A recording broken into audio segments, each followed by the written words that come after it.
امین ہماری طرح خانہ کے سپاہی ہے، میری غیرت ہے، حلالی ہے، انشاءاللہ پاکستان کے لیے، خان کے نظری کے لیے، خیبر پختونخوا کی ماؤں بہنوں بزرگوں جوانوں کے لیے، چاہے وہ گرجے ہوں، مندر ہوں، گردوارے ہوں، مساجد ہوں، امام بارگاہیں ہوں، خانقاہیں ہوں، مدرسے ہوں، انشاءاللہ باذن اللہ خیر کا ذریعہ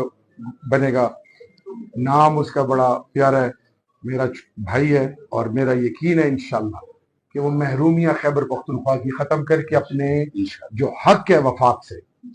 اور سب سے بڑی فاٹا مرجر کے بعد ہمارے قبائل بہت آزمائش، ابھی بھی آئی ڈی پیز ہیں، ہماری مائیں بہنیں ابھی بھی آزمائش میں، تو یہ مرد مجاہد جو ہے انشاءاللہ میرا یقین ہے کہ یہ حق کی آواز بنے گا، پاکستان کے تمام صوبوں کے بیچ میں پل کا رول ادا کرے گا، اور سب سے بڑھ کر یہ کہ عمران خان کے نظریے کا علم اٹھا کے رکھے گا، کیونکہ عمران خان کا نظریہ پاکستان کی بنیادوں کا نظریہ۔ مولانا صاحب کی میں عزت کرتا ہوں، ہم سب کی عزت کرتے ہیں، ہم نے سیاسی ہمارے جو مخالف ہیں ان کو عزت دینی، لیکن نظریے پر سودے بازی نہیں۔ جنہوں نے مال لوٹا ہے، جنہوں نے میرے ملک کو نقصان پہنچایا ہے قانون اور آئین کے دائرے کے اندر،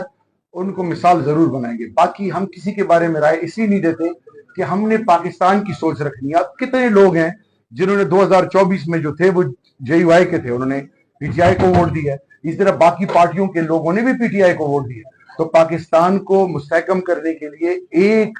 پاکستان بنانے کے لیے، نیا پاکستان بنانے کے لیے ہمیں دل سے بغض کینے نکالنے ہوں گے، سب کو گلے لگانا ہوگا، سب کو عزت دینی ہوگی، لیکن پاکستان پہ اور پاکستانی